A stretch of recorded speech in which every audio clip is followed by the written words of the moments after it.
Guarantee ಕಾರ್ಯಕ್ರಮಗಳು ಭಾರತ ದೇಶದಲ್ಲಿ ಮೊಟ್ಟ ಮೊದಲು ಸರ್ಕಾರ 4.5 ಕೋಟಿ ಜನಕ್ಕೆ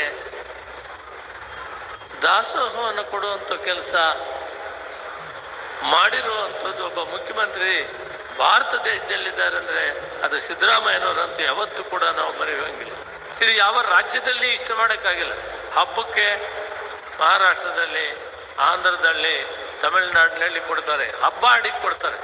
ಆದರೆ ಸತತವಾಗಿ 350 ದಿನ, ಸುಮಾರು 2 ವರ್ಷ ಪೂರ್ತಿ ಆಯಿತು, 3ನೇ ವರ್ಷ ಇದೆ. 1 ಲಕ್ಷ ಕೋಟಿ ರೂಪಾಯಿಗಳನ್ನು ಇವತ್ತು ಈ ಇದಕ್ಕಾಗಿ ಖರ್ಚು ಮಾಡಿದ್ದೀವಿ. ಇನ್ನೂ 2 ವರ್ಷ ಇದನ್ನು ಯಾವುದೇ ಕಾರಣಕ್ಕೂ ನಿಲ್ಲಿಸೋದಿಲ್ಲ. ಇದನ್ನು ಕಾರ್ಯಕ್ರಮದ ಜೊತೆಗೆ ಹೊಸ ಒಂದು ಚಿಂತನೆಯನ್ನು ಮಾಡಿದೆ.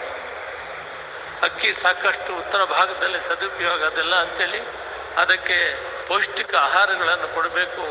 ಇಂದಿರಾ ಗಾಂಧಿಯವರ ಹೆಸರಲ್ಲಿ ಇಂದಿರಾ ಕಿಟ್ಟು ಅಂತ ಮಾಡೋದ್ರ ಮುಖಾಂತರ ಬೇಳೆ, ಎಣ್ಣೆ, ಉಪ್ಪು, ಸಕ್ಕರೆ ಇಂಥವು ಕೊಡಬೇಕು ಅನ್ನೋ ಚಿಂತನೆಯನ್ನು ಮಾನ್ಯ ಮುಖ್ಯಮಂತ್ರಿಗಳು ತೀರ್ಮಾನ ಮಾಡಿದ್ದಾರೆ. ಅದರ ಬಗ್ಗೆ ಅವರೇ ಮಾತಾಡ್ತಾರೆ. ಬಡವರ ಬಂದು ಸಾಮಾನ್ಯ ಕುಟುಂಬಗಳು ನೆಮ್ಮದಿಯಿಂದ ಜೀವನ ಮಾಡಬೇಕಾದ್ರೆ ಇವತ್ತು ಕೂಲಿ ಇಲ್ಲ, ಕೂಲಿಗೆ ಯಾರು ಕರೆಯೋದಿಲ್ಲ. ಬೆಳಗಾದರೆ ಕೂಲಿಗೆ ಯಾರು ಕರೆಯೋಲ್ಲ. ಬೇಸಿಗೆ ಸಮಯ ಬದುಕು ಹೇಗಾಗಬೇಕಂದ್ರೆ ಆಗ ಸಿದ್ದರಾಮಯ್ಯನವ್ರ ಜ್ಞಾಪಕ ಬರ್ತಾರೆ. ಪರವಾಗಿಲ್ಲ, ಮುಫತ್ತಾಗಿ ಅಕ್ಕಿ ಕೊಡ್ತಾ ಇದ್ದಾರೆ.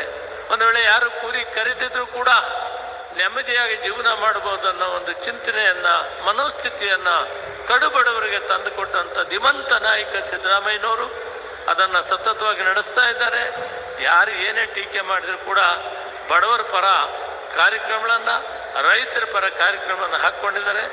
ಅವರು ಇಂಥ ಮಹತ್ವವಾದ ಕಾರ್ಯಕ್ರಮವನ್ನು ಭಾರತ ದೇಶದಲ್ಲಿ ಒಬ್ಬ ಮುಖ್ಯಮಂತ್ರಿ ಇಷ್ಟೊಂದು ನೇರವಾಗಿ, ಆ ದಿನ ಕೇಂದ್ರ ಸರ್ಕಾರದಲ್ಲಿ ನಾನು ಮಂತ್ರಿ ಇದ್ದೆ. ಫುಡ್ ಸೆಕ್ಯೂರಿಟಿ ಆ್ಯಕ್ಟನ್ನು ಜಾರಿಗೆ ತಂದಾಗ ಇಂದಿರಾ ಗಾಂಧಿಯವರ ನೇತೃತ್ವದಲ್ಲಿ ಮನಮೋಹನ್ ಸಿಂಗ್ ಅವರು ಮೊಟ್ಟ ಮೊದಲು ಮುಖ್ಯಮಂತ್ರಿ ಆದ ದಿನ, ಆ ಮೊದಲನೇ ದಿನ ಬಡವರಿಗೆ ಅಕ್ಕಿಯನ್ನು ಕೊಡ್ತೀನಿ, ಅವರ ಹಸಿವನ್ನು ನೀಗಿಸ್ತೀನಿ ಅಂತೇಳಿ ತಾನು ಒಬ್ಬ ಪ್ರಮಾಣ ವಚನ ಮಾಡಿದ್ದೇನೆ, ತೀರ್ಮಾನ ಮಾಡಿದಂಥ ಧೀಮಂತ ನಾಯಕ ಅವರು ಇಂಥ ಮಹತ್ವದ ಕಾರ್ಯಕ್ರಮಗಳನ್ನು ಮಾಡಿದ್ದಾರೆ. ಅದನ್ನು ಸದುಪಯೋಗ ಮಾಡಿಕೊಳ್ಬೇಕು ಅಂತ ಈ ಸಂದರ್ಭದಲ್ಲಿ ಹೇಳ್ತಾ, ಅವರ ಒಂದು ಇಲ್ಲಿನ ಈ ಜಿಲ್ಲೆಯ ಅಭಿವೃದ್ಧಿ ಕಾರ್ಯಕ್ರಮದಲ್ಲಿ ಕೂಡ ಸಂಪೂರ್ಣವಾಗಿ ನಮಗೆ ಬೆಂಬಲವಾಗಿ ನಿಂತಿದ್ದಾರೆ. ಇವತ್ತು ಈ ಕ್ಷೇತ್ರದಲ್ಲಿ ಆಗಬೇಕಾಗಿರೋ ಕೆಲಸಗಳನ್ನು ಅವರೇ ಹೇಳ್ತಾರೆ ಅಂಥೇಳಿ ಅವರ ಅಭಿವೃದ್ಧಿ ಕೆಲಸಗಳಿಗೆ ಸಂಪೂರ್ಣವಾಗಿ ಬೆಂಬಲವಾಗಿ ಜನ ನಿಂತಿದ್ದಾರೆ. ಉತ್ತಮವಾದ ಆಡಳಿತವನ್ನು ಮಾಡ್ತಾ ಇದ್ದಾರೆ. ನೇರ ನುಡಿಯಿಂದ ಆಡಳಿತವನ್ನು ನಡೆಸ್ತಾ ಇದ್ದಾರೆ. ಒಳ್ಳೆಯ ಅಭಿವೃದ್ಧಿಯನ್ನು ಮಾಡ್ತಾ ಇದ್ದಾರೆ. ಅವರಿಗೆ ನಿಮ್ಮೆಲ್ಲರ ಆಶೀರ್ವಾದ ಇರಲಿ ಅಂಥೇಳಿ ನನ್ನ ಮಾತಿಗೆ ವಿರಾಮವನ್ನು ಕೊಡ್ತೀನಿ. ಜೈ ಹಿಂದ್, ಜೈ ಕರ್ನಾಟಕ.